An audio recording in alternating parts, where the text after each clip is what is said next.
उसके बाद जो थर्ड टाइप है हमारे पास आ जाती है डिपेंडेंट सैम्पल टी टेस्ट, जिसमें जो हमारे पास सिंगल ग्रुप होता है लेकिन जो हमारे पास दो वेरिएबल आ जाते हैं उसमें डिपेंड कर होते हैं, जैसे कि रिपीटेड मेजर्स आ जाती हैं, brother and sister, husband and wife, left hand and right hand etcetera. इस तरह की हमारे पास रीडिंग्स या मेजरमेंट होंगी, ठीक है। Useful to control individual differences, मतलब ये जो इंडिविजुअल डिफरेंसेस हैं वो वेरिएबल्स के, वो हम कंट्रोलेबल हैं, ठीक है। और इसकी भी हम एक एग्जांपल करते हैं, फिर आपको इंशाल्लाह समझ आ जाएगी। डिपेंडेंट सैम्पल टी टेस्ट का फार्मूला हमारे पास ये होता है, डी जो डिफरेंस बार स्टैंडर्ड एरर, ठीक है। अब इसको वन बाय वन हम ये जो हमारे पास आ जाता है कैलकुलेट कैसे करेंगे, ये हमारे पास आ गया इसका फार्मूला, और ये हमारे पास आ गई इसकी एग्जांपल। एक पर्सन है, ठीक है, उसका हमारा 5 पर्सन है हमारे पास, ठीक है। उनका हमारे पास डाटा है, ठीक है।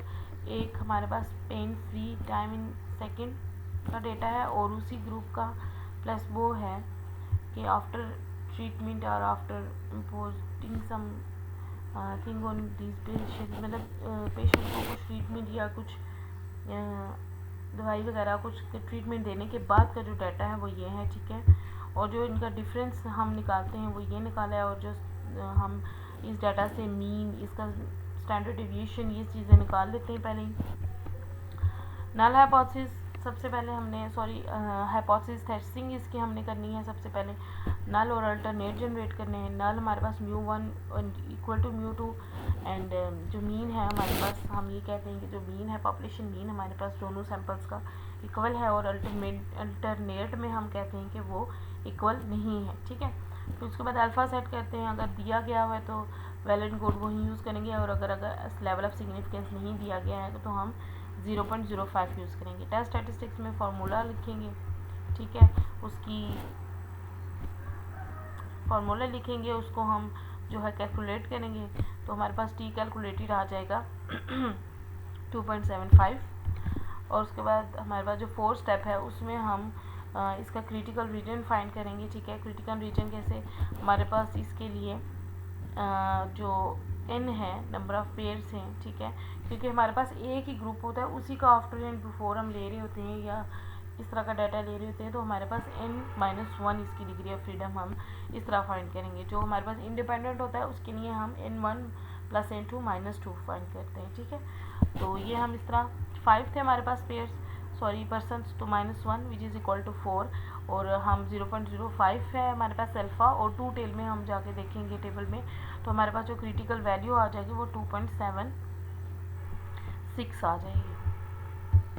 अगर टेबल से मैं आपको इसकी वैल्यूज़ दिखा दूँ, हमारे पास अल्फ़ा क्या है 0.05, टेल हमारे पास 2 टेल है ये, ठीक है, और हमारे पास जो डिग्री ऑफ फ्रीडम है वो 4 है, 5 - 1 विच इज़ इक्वल टू 4। यहाँ पे थोड़ा सा टेबल मेंशन किया है मैंने, उसको देख लेते हैं, तो हमारे पास क्या आ जाएगा। क्रिटिकल वैल्यू कैसे देखते हैं ये आपको थोड़ा बहुत आइडिया हो जाएगा, ठीक है। देखें, अब हमारे पास ये 1 टेल है, ये 2 टेल है, 2 टेल में हमने देखना है 0.05 ये रहा, और डिग्री ऑफ फ्रीडम हमारे पास, एक मिनट, ये रहा 0.05, और डिग्री ऑफ फ्रीडम हमारे पास क्या है 4, 5 - 1 4। तो इसको अगर आप देखें तो हमारे पास क्या वैल्यू आती है 2.776, ठीक है, 2.776 आ जाएगी, ये रही ये वैल्यू 2.776। अब हम देखते हैं, यही वैल्यू थी हमारे पास,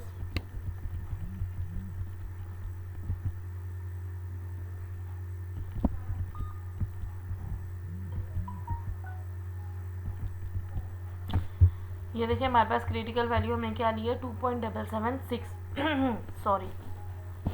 डिसिन्यूल is absolute value of the sample average larger than the critical value. अब हमारे पास जो कैलकुलेटेड वैल्यू थी वो क्या थी 2.75, और हमारे पास जो क्रिटिकल वैल्यू है, टेबुलेटेड वैल्यू है जिसको हम बोलते हैं 2.76।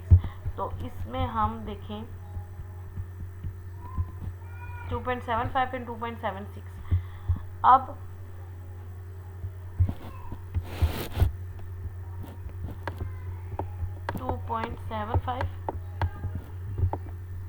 2.77, ठीक है, which is less than critical value. तो ये हमारे पास क्या आ जाएगा,